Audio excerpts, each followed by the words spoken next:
Es la mañana en el continente americano. Cuando atardece en Europa y cae la noche en Asia. Así despierta el continente americano y transcurre el día y la noche en el resto del mundo. La mañana. Bueno, y mientras crece la alarma internacional por los incendios en Amazonía brasileña, la vecina Bolivia enfrenta fuegos devastadores propios, con llamas que devoran tierra agrícola, bosques ambientalmente importantes. Más de 2.000 soldados se han unido a las labores para extinguir las llamas, que ya completan 20 días. Estos incendios han calcinado cerca de miles de hectáreas en Bolivia, de las cuales el 35% corresponden a bosques. El presidente Evo Morales, a quien veíamos en pantalla, ha decidido suspender su campaña electoral. Mientras dure la emergencia, ha aceptado ayuda internacional. Hay expertos ambientales que afirman que los incendios amenazan alrededor de 500 tipos de animales, incluyendo a los jaguares, tapires y 35 especies en peligro de extinción. El combate a los incendios continúa en Bolivia. En el este del país, bomberos y voluntarios luchan palmo a palmo para intentar frenar el avance del fuego. El avión cisterna Supertanker, contratado para aplacar las llamas, también está realizando descargas en la zona cerca de la frontera con Brasil y Paraguay. Bolivia comparte con estos dos países la llanura del Pantanal, donde es más difícil la intervención de los bomberos. La región alberga los bañados de Otuquis, pastizales que están además bastante secos por la falta de lluvia desde hace meses. Según el gobierno, los focos de incendio se han reducido de 8.000 a 1.500, pero muchos se reavivaron por cambios en la orientación de los vientos. El fuego ya ha calcinado más de 950.000 hectáreas en Bolivia, según datos oficiales. El 35% corresponde a bosques y el 65% a zonas con arbustos y pastizales. A esta hora, en Bolivia, nos atiende Eder Santibáñez. Él es miembro del Movimiento de Defensa del Valle de Tucabaca, quien junto a voluntarios atiende la emergencia de este incendio, también las necesidades que tienen los habitantes los más afectados. Gracias por estar con nosotros, un buen día. Muchas gracias por la entrevista. Hablemos un poco sobre la situación actual. Se dicen que son ya casi 20 días, Eder. ¿Cómo siguen estos incendios? ¿Cuán controlados están y cuán afectadas se han visto las personas de sitios aledaños? Bueno, los incendios siguen sin controlarse. Desde que empezó, de hecho, la fuerza que se ha aplicado para poder controlar y mitigar los incendios siempre ha sido menor a la situación, ¿no? a la realidad. Eso ha ocasionado que se vuelva catastrófico y hoy prácticamente no hay un control de los incendios, las comunidades están siendo afectadas. Lo más grave es que vuelven a reactivarse incendios en los lugares donde ya por lo menos se había controlado y en algunas situaciones donde se había apagado y han vuelto a reactivarse, ¿no? La situación es bastante crítica porque los incendios no están focalizados en un solo lugar, sino se han dado en diferentes lugares de todo lo que es el bosque seco chiquitano y el Pantanal, que en esta época es la época en que más seca tiene y el bosque está con mayor combustión. Entonces estamos por lo menos en los focos de incendio están alrededor de por lo menos unos 600 a 700 kilómetros de distancias diferentes. Por ejemplo, el Pantanal, que se encuentra al sureste de Bolivia, que está colindando con Brasil y Paraguay, por un lado. Por otro lado, casi en el centro de lo que es Concepción de la Chiquitanía, casi al centro de Santa Cruz, donde está el Parque Noel Mercado, que es un área muy importante en cuestión de vegetación y de medio ambiente, también, y en el medio que está lo que es el bosque seco chiquitano, también está con bastantes focos de incendios que no se logran controlar. Ahora nos reportan en la mañana que el fuego ha vuelto a ingresar a lo que es el Valle de Tucabaca, ¿no? Increíble cómo se ve todo ese sitio completamente árido. Eder, ¿qué ocasionó o dónde empezaron estos incendios? Y la pregunta aquí del millón es, ¿eran previsibles, no eran previsibles? Porque hay muchas versiones al respecto. Sí, bueno, nosotros venimos denunciando como movimiento desde el 6 de agosto los primeros incendios que se detectaron y que según los guardaparques del área protegida Tucabaca, que fue donde primeramente se detectaron los incendios, se habían apagado el 6 de agosto. Y resulta que a los 2 días vuelven otra vez los incendios. Yo unos 5 días después pasé hasta Puerto Quijarro recorrí toda la carretera bioceánica y era incendio tras incendio, no solo en la Chiquitanía, sino también en la provincia de Germán Busch y cerca del Pantanal. Eso por un lado. Entonces ha habido incendios por diferentes zonas. Lo otro que es importante a recalcar y analizar es que los incendios en nuestra región, o chaqueos o algunos incendios descontrolados que se han logrado controlar en otros años anteriores, han comenzado a finales de agosto. Nuestra región tiene una época de seca entre finales de julio y finales de septiembre. Esas prácticamente son los 2 meses más críticos, pero todos los años anteriores se ha visto que estos incidentes han comenzado a finales de agosto. Han sido controlados y otros por las lluvias que ya comienzan a mediados de septiembre son apagados. Pero resulta de que ahora comenzaron comienzos de agosto, entonces nosotros ahí donde dimos la alerta. Y atrás de esta alerta, ¿ustedes consideran que hubo una falta de previsión, falta de actuación, que pudo haber evitado esta tragedia que ahora están viviendo? Sí, efectivamente. Es un descuido y ahora que la situación está más grave y que no se lo deja trabajar a los bomberos, es un descuido intencional por parte del gobierno, y eso es lo que nosotros también denunciamos a nuestros bomberos, nuestras cuadrillas de bomberos que nosotros estamos sustentando como movimiento, que en realidad debería todo esto planificarlo el gobierno nacional y el gobierno departamental. No se los deja salir, se les boicotea el trabajo, y usted dice no se les da herramientas. Descuido intencional, es decir, porque ya ha sucedido en años anteriores, ya se veía venir. Sí, claro, el tema es que si un incendio en esta región comienza a comienzos de agosto, algo no está bien, algo está peligrando porque los meses de incendio van a ser más largos. Como le digo, si comenzaran a finales de agosto, por lo menos si esto llegara a una catástrofe, sabemos que a mediados de septiembre ya vienen las lluvias y eso nos va a ayudar a aumentar la humedad, reducir la combustión del bosque y que no se propague. Evo Por Morales, eso es que cuando nosotros hicimos la ley... Sí. Evo Morales ha suspendido su campaña, ha dicho que está muy preocupado, ha llamado en reiteradas ocasiones a su gabinete a reuniones de emergencia para tratar este tema que parece se les ha desbordado, se les ha salido de las manos. Han aceptado ayuda internacional, ahí veíamos un avión que fue enviado de Estados Unidos, dice que acepta cualquier tipo de cooperación. ¿Cuánto sirve esta preocupación ahora? Bueno, en realidad el tema es que no es lo mismo aceptar la ayuda que declarar estado de desastre y pedir la ayuda. No son dos cosas diferentes.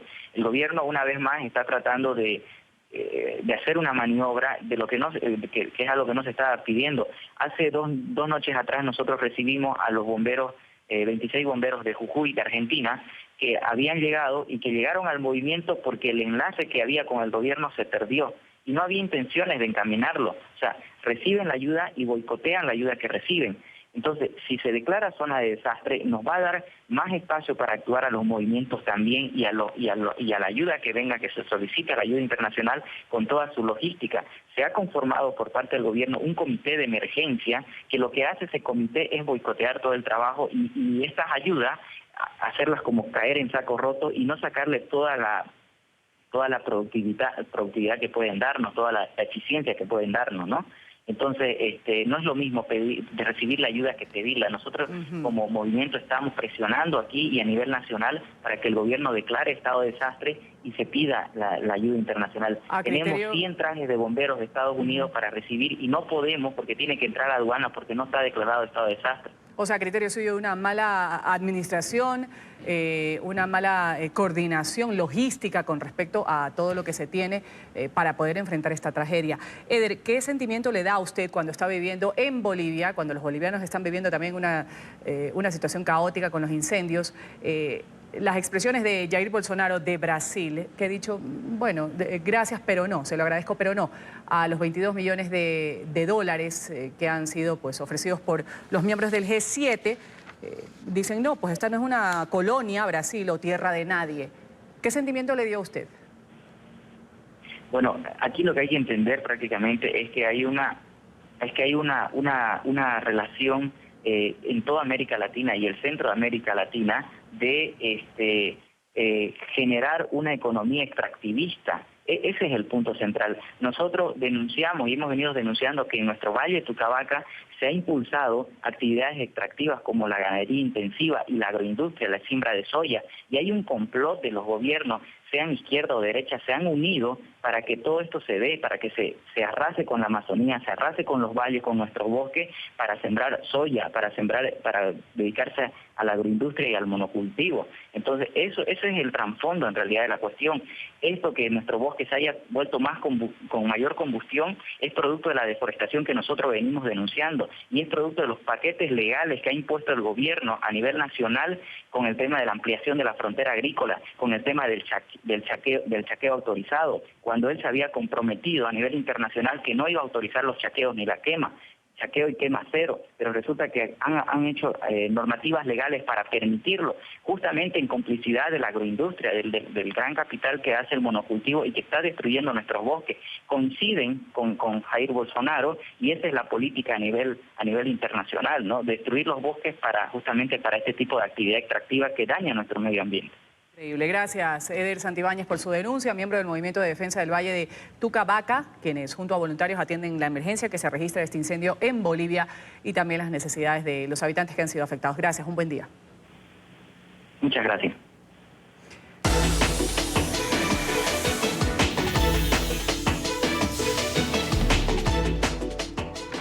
Noticias que se generan en Estados Unidos. Ya están listas nuestras periodistas en Miami y en Washington. Puerto Rico ha declarado el estado de emergencia ante la amenaza de la tormenta Dorian. El fenómeno sigue cobrando fuerza, podría impactar la isla convertido en huracán. Este anuncio ha sido hecho por la gobernadora Wanda Vázquez. En Florida, Paola Serna tiene la información. Paola, adelante. Hola, ¿qué tal? Muy buenos días. Pues de acuerdo al último boletín del Centro Nacional de Huracanes, se ubica esta tormenta tropical Dorian a unos 45 kilómetros al sureste de la isla de Santa Lucía, en este recorrido que hace la tormenta a través de las islas del Caribe. También han sido expedidos nuevos avisos y alertas de tormenta tropical que ya incluyen a la isla de Puerto Rico y también a República Dominicana, entre la isla Saona y Samaná.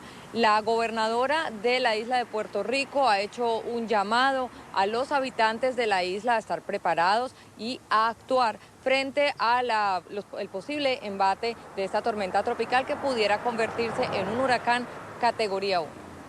Primero que nada, quiero informarle al pueblo de Puerto Rico que hemos firmado una orden ejecutiva declarando una emergencia a nivel local. El pueblo de Puerto Rico, primero que nada, quiero que sientan tranquilidad, que dentro de la emergencia y sus planes particulares los ejecuten, los lleven a cabo dentro de la tranquilidad, que el pueblo y los jefes de agencia se han preparado por los últimos 2 años.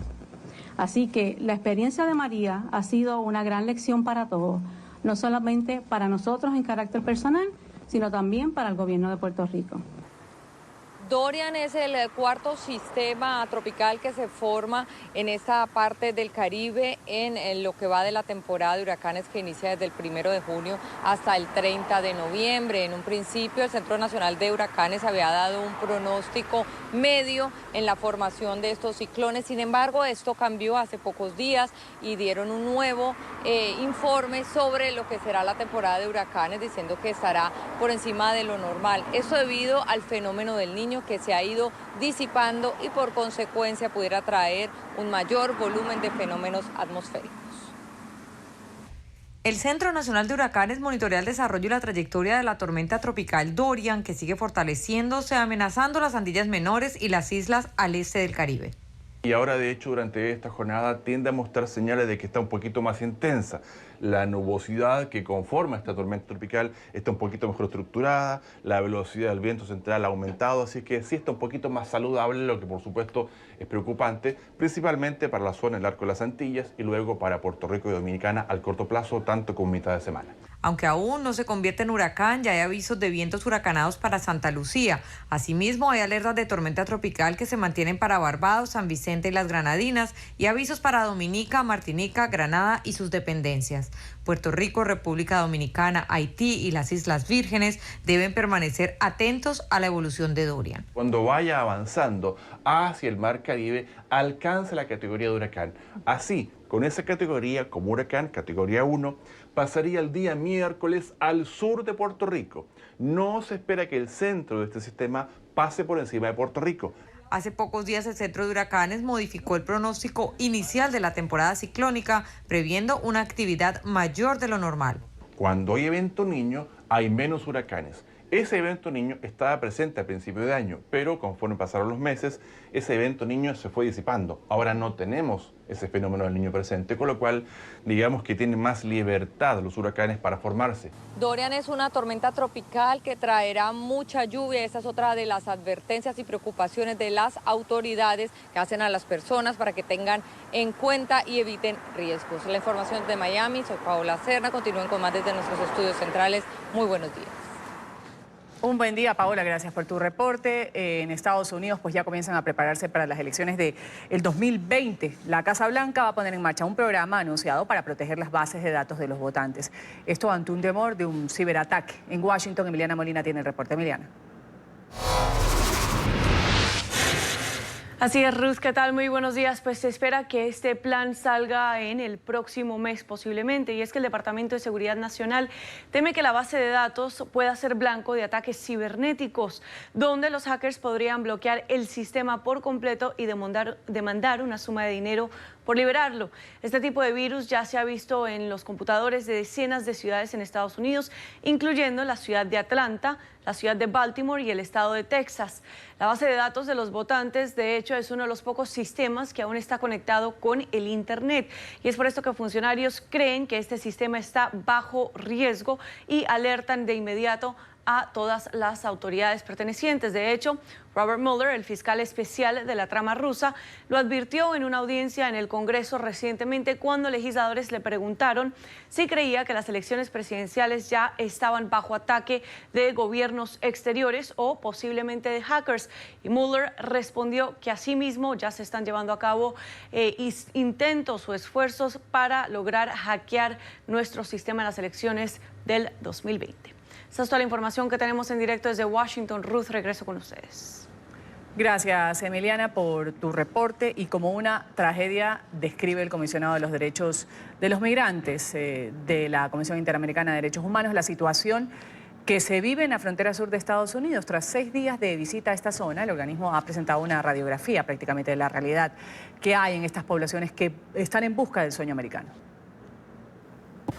Queda uno, la verdad, con traumas de ver y escuchar todo esto. Una constante situación de vulnerabilidad entre migrantes percibió un grupo de la CIDH que durante 6 días visitó la frontera sur de Estados Unidos. Personas que están sujetas a toda clase de enfermedades, expuestas a la muerte permanentemente, a ser violadas, a que carezcan totalmente de derechos. Todos los derechos humanos que existen son derechos que están expuestos a que se los violen. En entrevista con La Voz de América, el comisionado de la CIDH para los Derechos de los Migrantes señaló que trabajan en una guía de principios interamericanos de trato a esta población para que sea contemplada de forma digna. La situación irregular de carácter administrativo en el ingreso a un país no puede ser considerada como delito, pero lamentablemente en Estados Unidos sí lo toman como tal. Pero señala, es una condición que no enfrentan todos los migrantes de igual manera. El tema de aporofobia.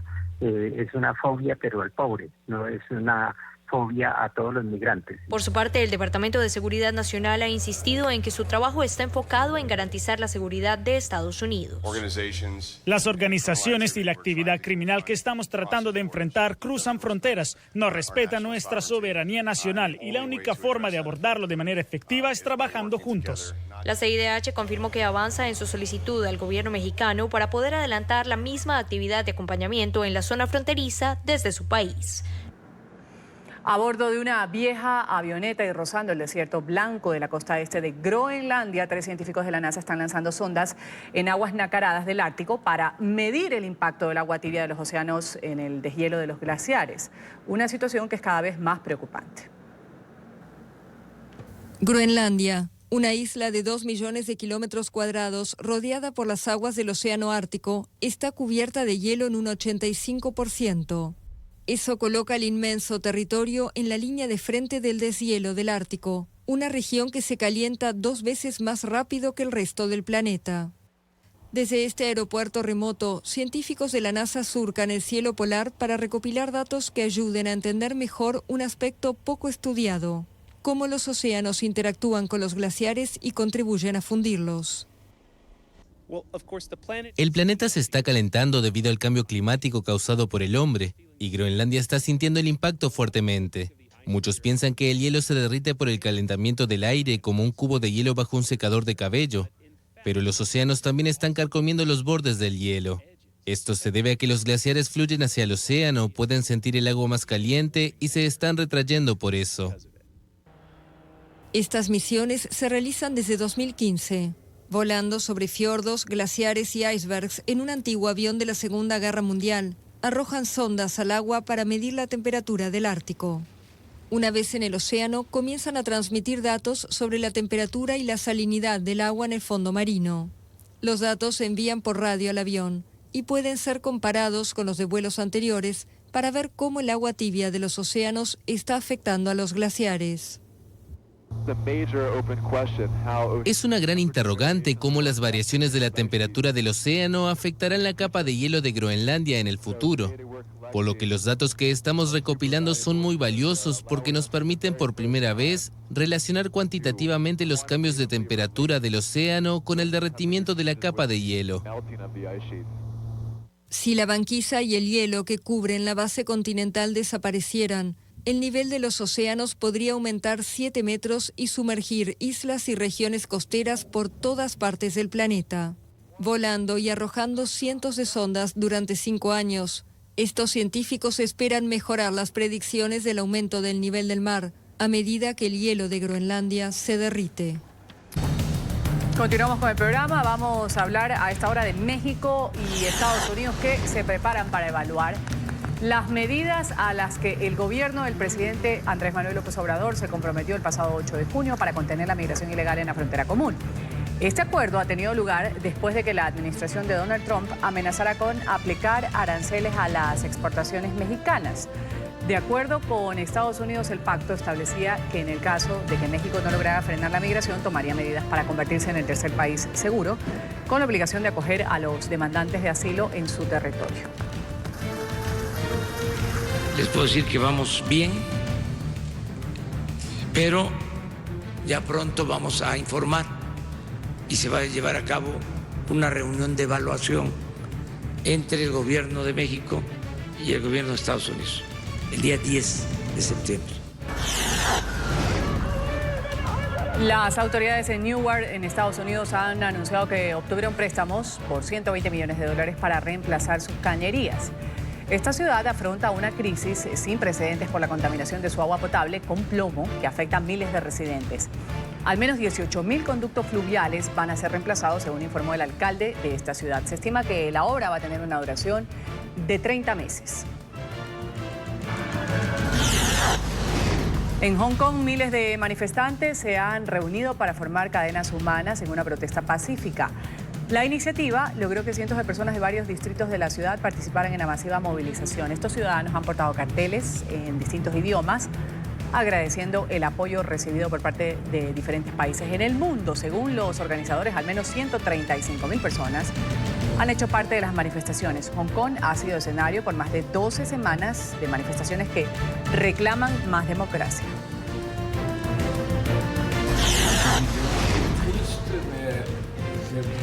El escritor de Brasil, Paulo Coelho, ha pedido disculpas a Francia por los controvertidos comentarios que ha hecho el presidente Jair Bolsonaro, esto en medio de la crisis ambiental por los incendios en Amazonía. A través de su cuenta en Twitter, el novelista ha compartido un video de 2 minutos de duración en el que lamenta el comportamiento del ultraderechista. Además, aseguró que el gobierno de Brasil no ha asumido su responsabilidad en esta emergencia. Durante la cumbre del G7, el mandatario francés Emmanuel Macron dijo que espera que pronto los brasileños tengan un presidente de altura. Este video es un poco triste, pero me gustaría ofrecer una disculpa a mis amigos franceses por la crisis, incluso diría que por la histeria de Bolsonaro con respecto a Francia, el presidente francés y la esposa del presidente. Él y su séquito, que en este mismo momento están viendo arder el Amazonas, no tienen más argumento que insultar, negar, decir tonterías para evitar la responsabilidad de su gobierno. El presidente Donald Trump regresa de la cumbre del G7 con una polémica nueva. El mandatario ha dicho que podría recibir en el 2020 a los líderes de 7 naciones, las más industrializadas del mundo, en su hotel y su club de golf en la ciudad de El Doral, en Florida. Con este tema vamos a saludar desde la Casa Blanca a Bricio Segovia, periodista de nuestra cadena aliada La Voz de América. Bricio, buen día. ¿Por qué la polémica? ¿Qué tan viable es que se reciban a estos invitados en Estados Unidos? Buen día, Ruth. Bueno, pues como bien dices, una polémica generada precisamente por estos comentarios del presidente Donald Trump, que ya está de vuelta aquí en la Casa Blanca tras su paso por la cumbre del G7. La polémica viene a raíz de los comentarios del presidente, que asegura que la próxima cumbre podría celebrarse en su recinto de golf de la Florida.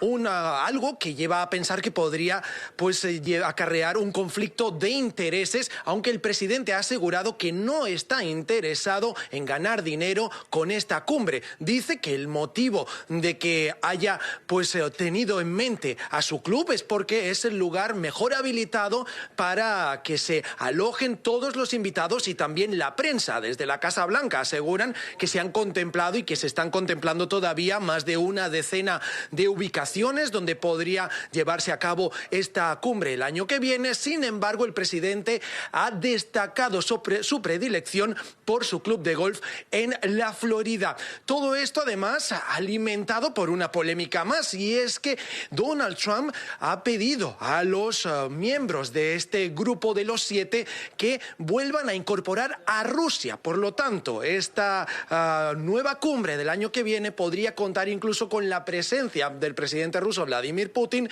en el caso de que el resto de participantes accedan a reincorporar a este país que fue expulsado del grupo en 2014 después de que anexionara a Crimea, entonces parte ucraniana, y por lo tanto no se siguió la legislación internacional para incorporar ese territorio a Rusia. Dicho todo esto, queda todavía mucho por ver. La confirmación no es todavía determinante por parte de la Casa Blanca y habrá que esperar para ver si finalmente el presidente Donald Trump se decanta por su complejo de golf en la Florida para celebrar el próximo G7 aquí en Estados Unidos. Devuelvo la conexión con el Centro Internacional de Noticias. Claro, todo un conflicto de intereses, de lo que se puede decir que Trump quiera ser el anfitrión de este evento y que de paso traiga a un invitado sorpresa a esta cumbre de los más poderosos. Gracias, Bricio, por tu reporte. Vamos a hablar de los familiares de pacientes en Venezuela que piden al régimen de Maduro asignar el presupuesto requerido para garantizar la vida de los niños enfermos en este país. Esto después de que la CIDH, como lo veíamos en el reporte pasado, otorgara medidas cautelares para el Hospital Infantil JM de Los Ríos. En Caracas saludamos con este tema a Oliver Fernández. Oliver, adelante.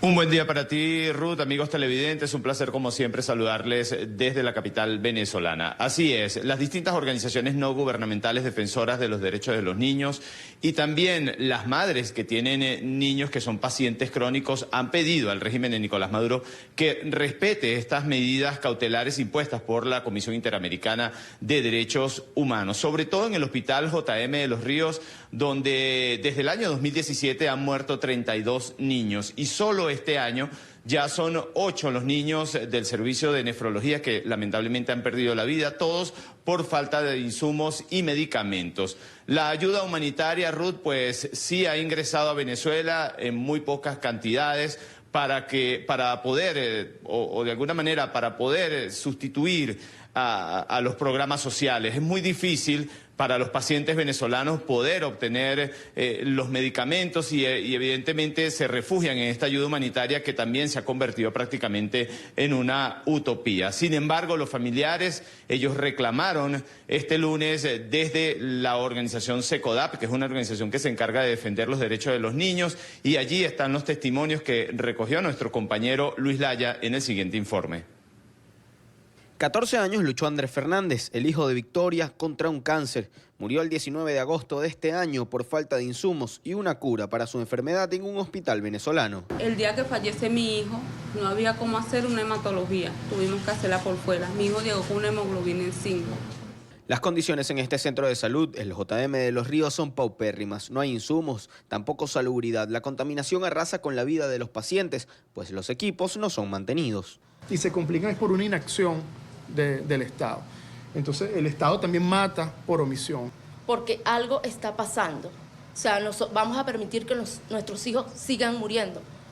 No es justo. Tan solo en el servicio de nefrología en este hospital van 8 fallecidos en 2019 y 32 desde el 2017. No hay dotación del Estado o no es suficiente la que llega y lo poco que se hace por los pacientes es gracias a donaciones. Si nosotros quitamos las donaciones, bueno, el hospital se cae a pedazos. Explican que con la anterior directora, quien ocupó el cargo hasta hace pocas semanas, el trato hacia las madres era de irrespeto e insensibilidad. Incluso llegó a amenazarlas por protestar y negarle tratamiento a sus hijos. Era la solución. Le digo, directora, necesito un tubo de hematología, por favor, ayúdeme. Me dice que, ¿qué quieres tú que haga yo? No te puedo resolver porque no hay. Ella era mala con nuestros hijos, porque nos agredía mucho. Hasta los colectivos nos llegaron a amenazar a nosotros y todo. No desean que se repitan casos como el de Andrés Fernández, quien llegó a pedir que lo dejaran morir antes de seguir sufriendo. Las últimas palabras que me dijo mi hijo: mamá, ya no quiero más, déjame descansar, ya estoy cansado.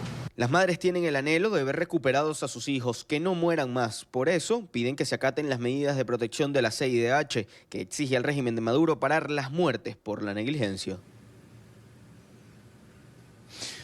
Ruth, para hoy se espera que la Asamblea Nacional sesione la comisión delegada con los presidentes de las distintas comisiones y también se espera la llegada del presidente encargado de Venezuela, Juan Guaidó, quien participará en esta comisión delegada. Es la información que nosotros podemos aportar a esta hora desde la capital venezolana. Volvemos con ustedes a la mañana de NTN 24. Oliver, vamos a ver la situación que se vive, el drama que se vive de otros venezolanos, los que no han podido cruzar la frontera para ingresar a Ecuador. Esto luego de que entrara en vigor el día de ayer la medida del gobierno de Lenín Moreno para exigirles visa. Ha habido protestas y bloqueos en el puente internacional Rumichaca, así como dan cuenta estas imágenes. Han suplicado a las autoridades que los dejaran pasar. Saludamos a esta hora con el tema Pilar López, periodista de nuestra cadena aliada en Colombia, Noticias RCN. Ella está en el lugar de la noticia. Adelante, Pilar. Buenos días. A pesar del intenso frío, hasta ahora hay mucho movimiento aquí en la frontera, pero hay que decir que horas antes estuvo bloqueado un carril del lado colombiano por aproximadamente 500 migrantes venezolanos que se encuentran aún acá, que no pudieron pasar a Ecuador porque ya exige la visa, pero que tienen la esperanza de poder reencontrarse con los suyos. Ellos bloquearon por espacio de 5 horas este importante carril, lo que perjudicó el tránsito normal, pero hasta ahora hay total normalidad. Es el grito desesperado de cientos de venezolanos que no pudieron cruzar el puente internacional de Rumichaca en la frontera entre Ecuador y Colombia. Desde este lunes, Ecuador exige un visado excepcional humanitario para los venezolanos que quieran llegar hasta territorio ecuatoriano. La visa tiene un costo de $50, pero los migrantes no tienen los recursos para conseguirla. Nos agarran de sorpresa porque no tenemos esos actores al alcance de la mano. Ante la imposibilidad de pasar, cerca de 500 venezolanos se agolparon en la carretera y bloquearon la circulación vehicular, mientras la policía y autoridades migratorias se mantenían a la expectativa y evitaban intervenir. Los migrantes piden al gobierno de Lenín Moreno una prórroga en el tiempo en la exigencia del documento. Las autoridades ecuatorianas advierten que quienes entren de manera ilegal al país serán devueltos a Venezuela. Existirán sanciones y dependiendo del tipo de la sanción ellos se les da un aviso de salida del país o luego existirán procesos de deportación, pero esperamos no llegar a eso. Nosotros queremos que las personas que ingresan al Ecuador lo hagan legalmente. Los albergues que fueron ubicados en Ipiales, Colombia, quedaron casi desocupados ante los miles de venezolanos que cruzaron el puente este fin de semana tras conocer la entrada en vigencia de la medida. tengan la plena seguridad que este tipo de requerimientos, de imposición de visas, de documentos, no va a parar una migración de esta naturaleza. Eso lo que para es una migración de pronto en algún momento de turismo, una migración que busca vivir mejor, pero una migración de hambre y de necesidad no la para la imposición de un visado. Y aquí es donde estamos viendo el gran riesgo. La Embajada de Venezuela en Ecuador, designada por el presidente interino Juan Guaidó, pidió a los venezolanos no bloquear el acceso internacional, argumentando que esta acción traerá mayores problemas. Aquí en este punto fronterizo son muchas las historias que encontramos, los dramas que nos conmueven el corazón. Precisamente encontramos la historia de un ciudadano ecuatoriano de 32 años, quien tiene esposa venezolana, su familia es venezolana y él no puede pasar del lado ecuatoriano porque quiere mantener su familia unida. Fernando López dejó su país natal, Ecuador, hace más de 4 años para radicarse en Venezuela, donde encontró su compañera de vida. Ante la difícil situación en el país bolivariano, decidió regresar a su patria con su familia, pero el destino pareciera estar en su contra.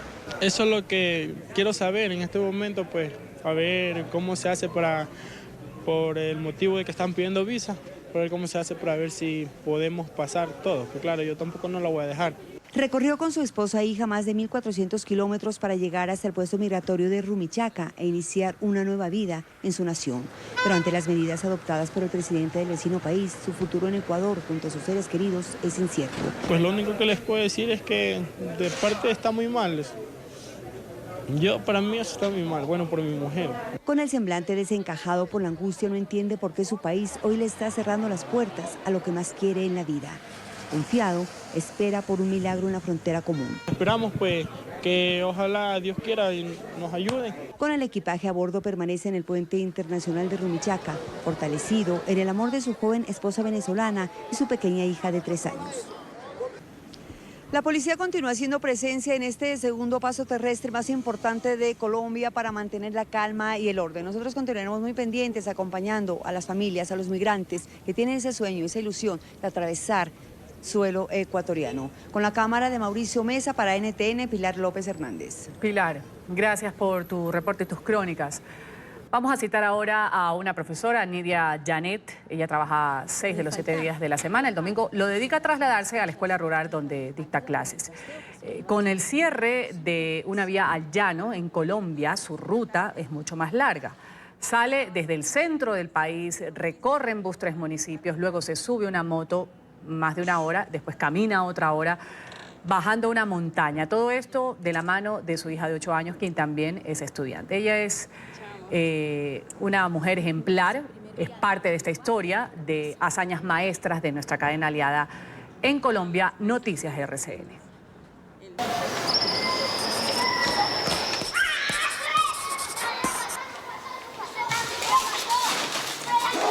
Todo está empacado para viajar. La bendición de la madre y abuela que no puede faltar. El padre, que se quedará sin la esposa y sin la hija, ayuda con el trasteo que se lleva a su familia por 5 días. Llego el viernes en la tarde, el sábado estoy haciendo el oficio y el domingo nuevamente arrancar.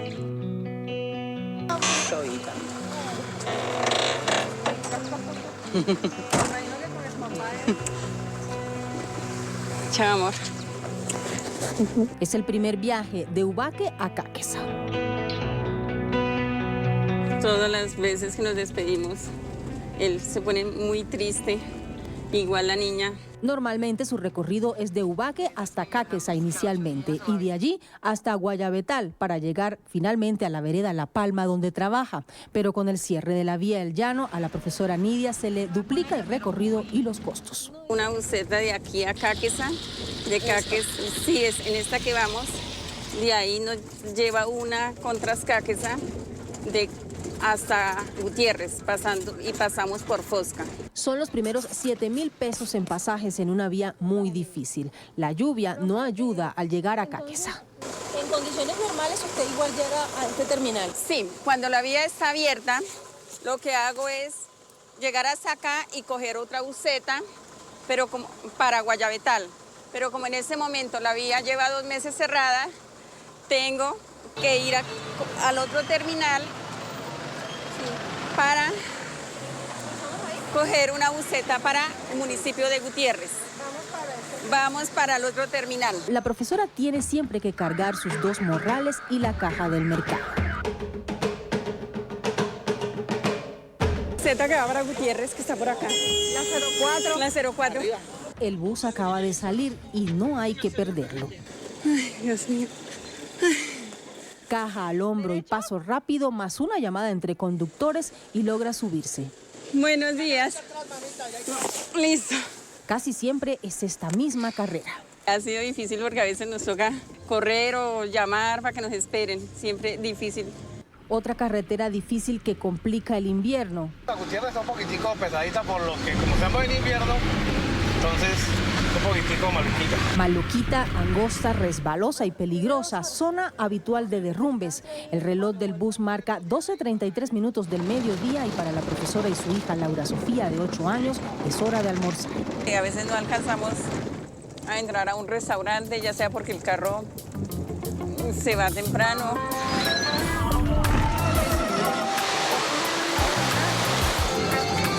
Madre, ¿y tiene queso?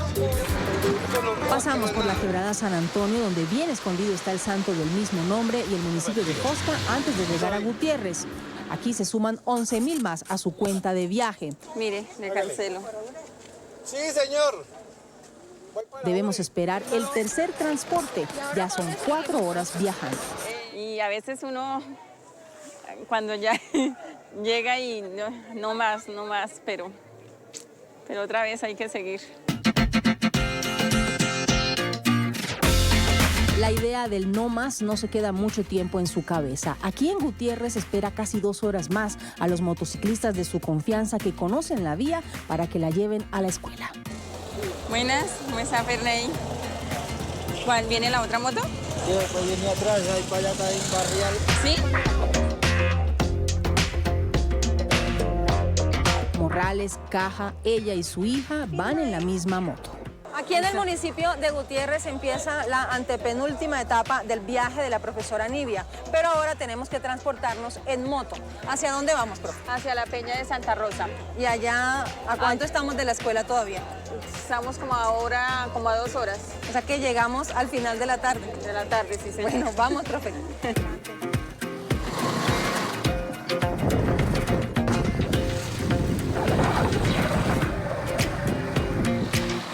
Sin más protección que sus manos para agarrarse, la niña se aferra a su madre por una vía llena de abismos. En medio del riesgo, el arco iris hace notar la belleza de la zona y a esta travesía todavía le hacen falta varias horas. Hasta la Peña de Santa Rosa llegan las motos que continúan con el equipaje, pero la profe y su hija deben continuar caminando. Se encomiendan a la Virgen del Carmen, patrona de los conductores y viajeros de todos los caminos, antes de continuar el recorrido que estará lleno de piedras, una indescifrable quebrada y más peligros para ellas.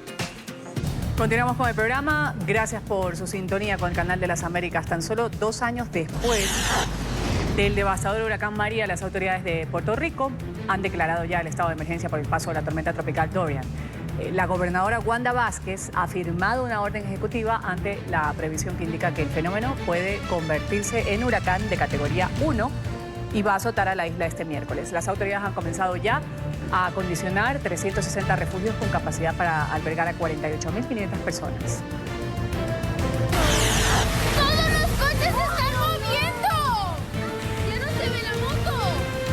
Y esto ha sucedido en Madrid, fuertes tormentas con granizo. La localidad más afectada, Arganda del Rey, con una tromba de agua que cruzó 3 de sus avenidas principales, llevándose por delante todo, carros y mobiliario urbano.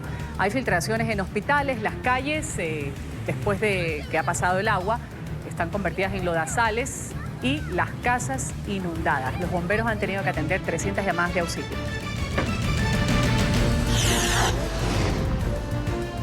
Y Brasil ha rechazado la ayuda del grupo de los G7 para combatir los incendios en Amazonía. El jefe del gabinete del presidente Jair Bolsonaro ha dicho que el gobierno brasileño agradecía la oferta de $22 millones, pero aseguró que esos recursos serían más relevantes para reforestar Europa. Incluso el alto funcionario desafió al presidente de Francia, quien lideró la recaudación de los fondos, y dijo, si Macron no logró evitar un incendio previsible en Notre Dame, patrimonio de la humanidad, ¿qué pretendía enseñarle a los brasileños? El ministro de Defensa de Brasil ha asegurado que los incendios en Amazonía están bajo control. Fernando Acevedo ha asegurado que el despliegue de más de 2.500 militares y cientos de vehículos han ayudado en las tareas para controlar el fuego. El funcionario ha dicho que los focos han disminuido debido a que las lluvias en el oeste de la cuenca del río Amazonas.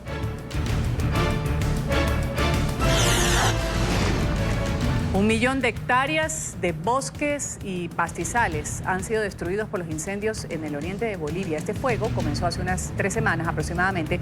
Se ha reavivado en algunos lugares pese a la labor del avión cisterna que fue dado por Estados Unidos. El presidente Evo Morales ha reiterado en las últimas horas que es bienvenida toda la ayuda internacional para controlar las llamas.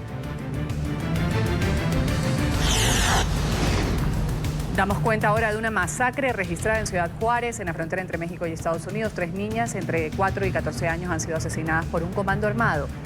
Sucedió en la madrugada de este lunes. Las menores se encontraban en compañía de sus padres, quienes sobrevivieron al ataque.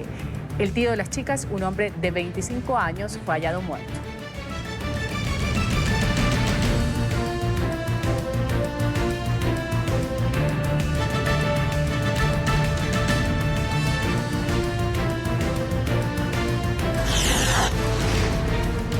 El presidente de Irán, Hassan Rouhani, se ha negado a hablar con el mandatario estadounidense Donald Trump hasta que Washington levante las sanciones en contra de Teherán. Este lunes el presidente de Estados Unidos había declarado estar dispuesto a reunirse con el dirigente iraní si se cumplen en sus palabras las circunstancias correctas. La Casa Blanca se retiró este año del acuerdo nuclear con Irán, al que ha acusado de violar los términos de este pacto. Con respecto a Estados Unidos, a menos que levanten las sanciones y tracen una línea sobre el camino equivocado que seleccionaron, no seremos testigos de un desarrollo positivo. No les corresponde a ellos decir si debemos o no fabricar una bomba atómica. No estamos fabricando bombas atómicas, independientemente de que lo digan que esté prohibido o no hacer una bomba, no tienen influencia sobre nosotros.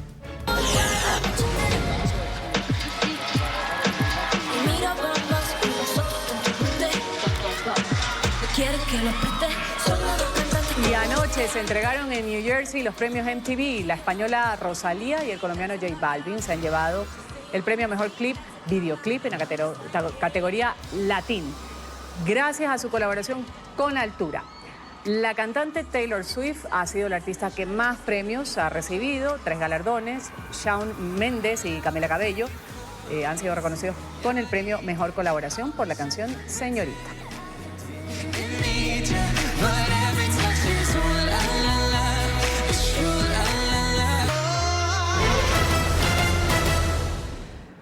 César Daza es un colombiano con un llamado para servir a la sociedad. Su pasión, el fútbol, junto con el conocimiento de la lengua de señas, lo han llevado a poner en marcha una loable misión: prestar sus sentidos a otras personas. Desde hace 4 años forma parte de la Fundación Sin Límites, SC. Está enfocada en hacer inclusión cultural, interpretando partidos de balompié a personas con discapacidad visual y auditiva. Hoy, gracias a su experiencia, a las historias de vida que ha podido conocer de cerca, presenta su libro Los Sentidos del Corazón. Este es un reflejo de su aprendizaje y una herramienta que le va a permitir a los lectores encontrar su propio camino para vivir una vida feliz con todos los sentidos activados.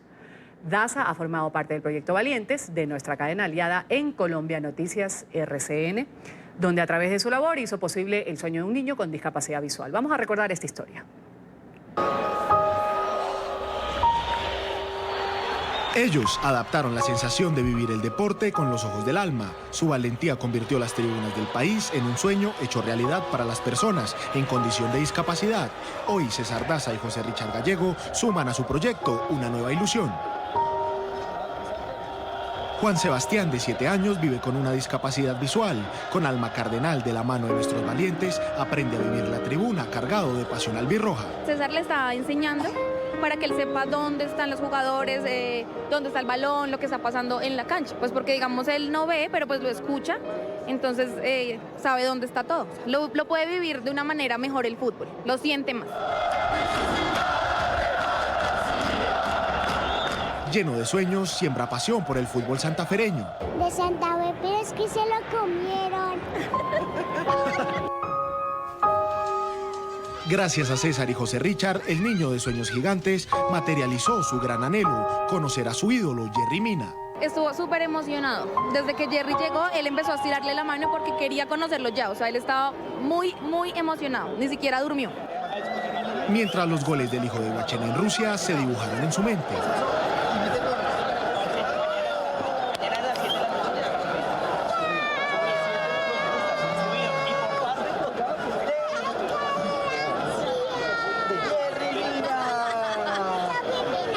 Juan Sebastián recreó la anotación que sobre el minuto 90 revolucionó a Colombia. ¿Cómo hizo los goles?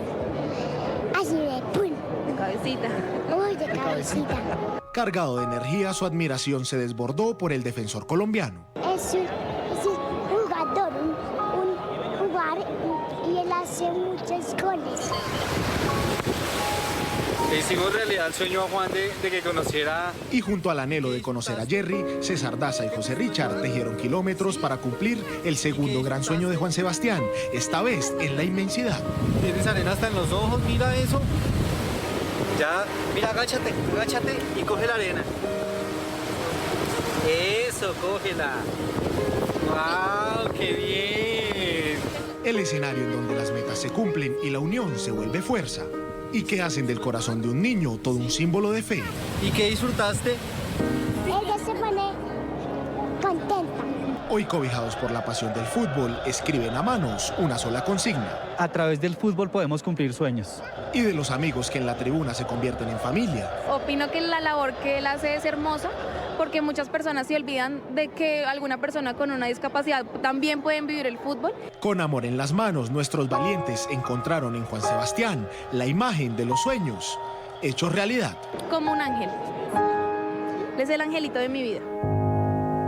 Bueno, y entonces resulta que los que contamos con los sentidos de la vista, sentidos del oído, sentidos del gusto, del olfato, del tacto, somos discapacitados para actuar a través de los sentimientos. Para eso está con nosotros César Daza, que nos presenta este libro, Los sentidos del corazón. Está aquí en la mañana de NTN 24. Gracias por estar con nosotros, César. Ruth, muchísimas gracias. Un saludo muy especial a todos los que nos están viendo aquí en la mañana. Tu reflexión a partir de todas estas situaciones que te ha tocado vivir de cerca. ¿Por qué hablamos de los sentidos del corazón? Porque suena muy abstracto. Hablamos de los sentidos del corazón porque efectivamente nosotros contamos con unos sentidos que hay que indagar si realmente los usamos o no. Por ejemplo. Por ejemplo, los ojos, los oídos, nuestras manos, ¿sí? Nuestras manos generalmente nos dejamos contaminar mucho, tanto visualmente como auditivamente. Asimismo, como nos dejamos contaminar de nuestros ojos y de nuestros oídos, también podemos contaminar a muchos, pero la buena noticia es que sí podemos cambiar esa manera de pensar. O sea, eso ante situaciones de la vida. Aquí yo veo que tú pones algunos de tus capítulos, diagnósticos al corazón, nuestros sentidos, reemplaza las astillas por semillas. ¿Cuál es la discapacidad que tenemos como padres, como esposos, como esposas? ¿Cómo se establece eso? Cuando un ser humano viene, como tú dices, con una experiencia, con una maleta atrás de lo que han hecho sus padres, de lo que ha visto o con lo que ha sido contaminado, ¿cómo podemos cambiar eso para cambiar situaciones que se nos presentan a vida? Mira, Ruth, que generalmente cuando nosotros venimos con una maleta, como tú la llamas, o con un tema muy generacional, porque venimos bien sea con unos padres o de una familia que donde está involucrado el alcohol, donde están involucradas las deudas, donde están involucrados muchos sentimientos, generalmente la causa de eso es la quiebra, la pobreza, la frustración, y efectivamente los sentidos del corazón habla de eso, de esas discapacidades que están en los diferentes roles.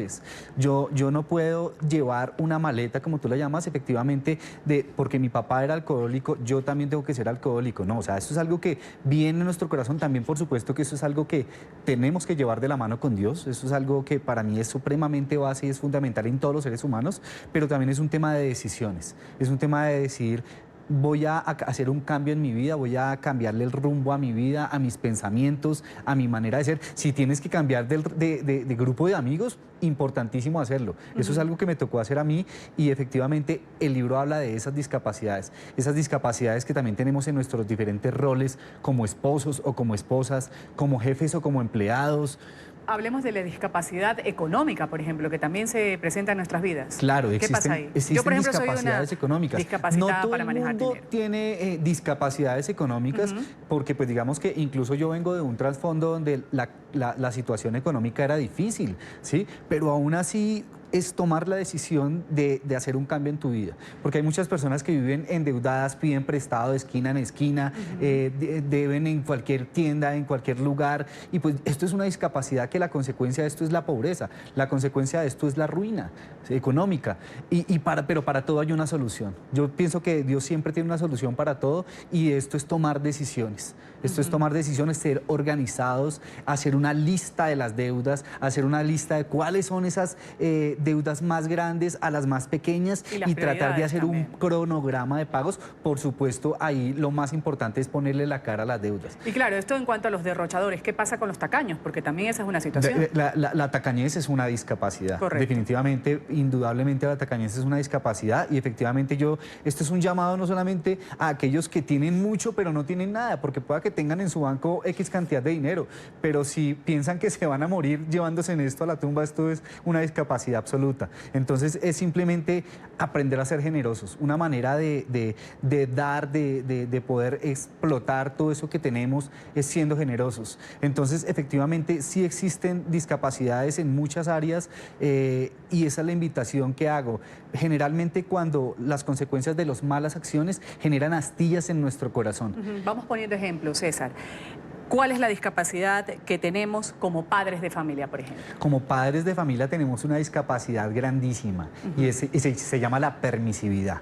Cuando nosotros somos muy permisivos con nuestros hijos, esto puede llevar a que nuestros hijos sean discapacitados en muchas áreas de su vida.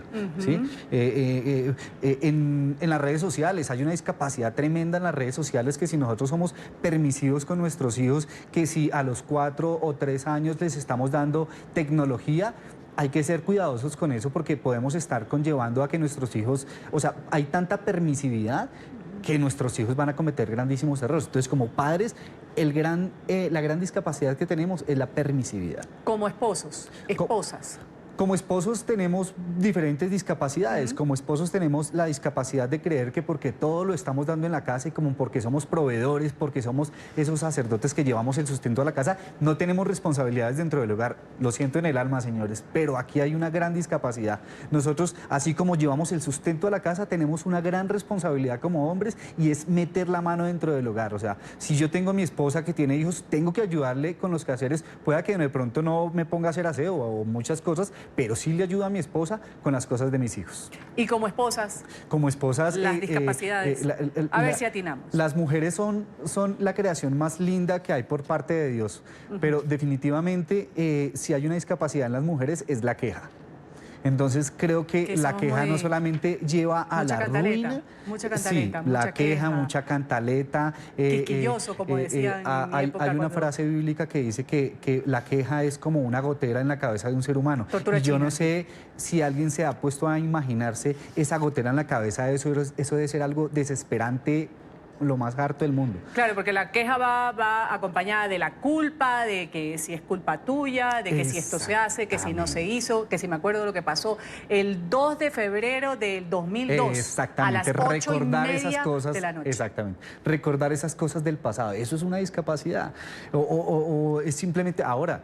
Yo creo que todo definitivamente se logra con el amor, ¿sí? Cuando yo llego a mi casa y encuentro una mujer que hace mala cara, no hay nada más harto que llegar a la casa de encontrar una esposa así. Entonces, hay una discapacidad también como esposas. Entonces, es una invitación a que como matrimonio, como esposas, como esposos, reaccionemos ante muchas situaciones que vivimos. ¿Este libro nos va a servir para hacer un diagnóstico al corazón de lo que estamos haciendo bien? Nos va a servir para un diagnóstico en el corazón, no solamente como familia, sino como esposos. Es un libro para leer en familia, es un libro para leer como amigos, es un libro para leer que los empresarios y los empleados también. Muchas gracias, César.